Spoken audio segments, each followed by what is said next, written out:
नमस्कार दोस्तों, आपका हमारे चैनल में स्वागत है। एकादशी रात्रि में श्री हरि विष्णु के समीप जागरण का महात्म्य। महादेव जी अपने पुत्र कार्तिकेय जी से कहते हैं कि जो कलयुग में एकादशी की रात में जागरण करते समय वैष्णव शास्त्र का पाठ करते हैं तो उसके करोड़ों जन्म के किए हुए 4 प्रकार के पाप नष्ट हो जाते हैं।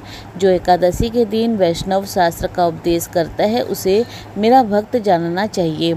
जिसे एकादशी जागरण में निद्रा नहीं आती और जो उत्साह पूर्वक नाचता एवं गाता है वह मेरा विशेष भक्त है। मैं उसे उत्तम ज्ञान और विष्णु उसे मोक्ष प्रदान करते हैं। इसीलिए मेरे भक्त को विशेष रूप से जागरण, गायन और दर्शन करना चाहिए, क्योंकि ऐसा करने से आधे निमिष में अग्निहोत्र और अतिरात्र यज्ञ के समान फल प्राप्त होता है। एकादशी के जागरण से मनुष्य यमराज के बंधन से मुक्त हो जाता है। जिनके कुल में कोई एक भी एकादशी का जागरण करता है वह धन्य है। जिसने एकादशी का जागरण किया है उसने यज्ञ, दान, गया श्राद्ध और नित्य प्रयाग स्नान कर लिया है। उसे सन्यासियों का पुण्य भी मिल गया है और उसके द्वारा इष्टापूर्ति कर्म का भी भली भांति पालन हो गया। हे कार्तिकेय, भगवान विष्णु के भक्त जो एकादशी का व्रत एवं जागरण करते हैं वे मुझे विशेष प्रिय है। जिसने वर्धनी एकादशी की रात में जागरण किया उसने पुनः प्राप्त होने वाले शरीर को स्वयं ही भस्म कर दिया है। जिसने त्रिस्पर्शा एकादशी में जागरण किया वह विष्णु जी के स्वरूप में लीन हो जाता है। हरिबोधिनी एकादशी में जागरण करने से सभी पाप नष्ट हो जाते हैं। एकादशी को जागरण के साथ संगीत का आयोजन करने से महान पुण्य की प्राप्ति होती है। जो एकादशी के दिन ऋषियों द्वारा बनाए हुए दिव्य स्तोत्र से ऋग्वेद, सामवेद, यजुर्वेद के वैष्णव मंत्रों से, संस्कृत एवं प्राकृत के स्तोत्र से तथा गीत, वाद्य आदि के द्वारा भगवान विष्णु को संतुष्ट करता है तो भगवान विष्णु भी उसे परमानंद प्रदान करते हैं। जो एकादशी की रात में भगवान विष्णु की आगे एवं वैष्णव भक्तों के समीप गीता और विष्णु सहस्त्र नाम का पाठ करता है वह उस परम धाम में जाता है जहाँ साक्षात भगवान विष्णु विराजमान रहते हैं।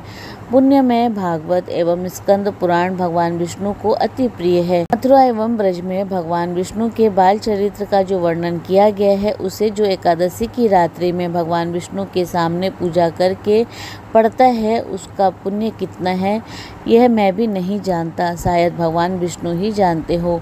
जो हरि के सामने जागरण करते वक्त दीप जलाता है उसका पुण्य 100 कल्पों में भी नष्ट नहीं होता। जो जागरण में मंजरी सहित तुलसी से भगवान विष्णु का पूजन करते हैं तो उसका इस संसार में फिर जन्म नहीं होता। स्नान, चंदन, लेप, धूप, दीप, नैवेद्य और तांबूल यह सब जागरण के समय भगवान को समर्पित किया जाए तो उससे अच्छे पुण्य मिलता है।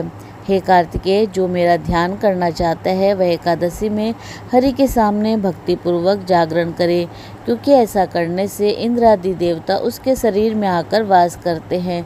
जो जागरण काल में महाभारत का पाठ करते हैं वह परम धाम में जाते हैं जहाँ सन्यासी महात्मा जाया करते हैं। जो श्री राम का चरित्र एवं रावण वध पढ़ते हैं वह योग वेताओं की गति को प्राप्त करते हैं। जिन्होंने श्री हरि के सामने जागरण किया उन्होंने चारों वेद का पाठन, देवताओं का पूजन, यज्ञों का अनुष्ठान एवं सभी तिथि का स्नान कर लिया। श्री कृष्ण से बढ़कर कोई देव नहीं, एकादशी से बढ़कर कोई दिन नहीं और एकादशी से बढ़कर कोई व्रत नहीं। जहाँ भागवत है वहाँ विष्णु के लिए जागरण किया जाता है। जहाँ शालिग्राम स्थित होते हैं वहाँ साक्षात भगवान नारायण उपस्थित होते हैं। यह कथा स्कंद पुराण से ली गई है। दोस्तों, इसी प्रकार और भी रोचक जानकारी के लिए आप हमारे चैनल को लाइक, शेयर व सब्सक्राइब करें। हमारे चैनल में विजिट करने के लिए धन्यवाद।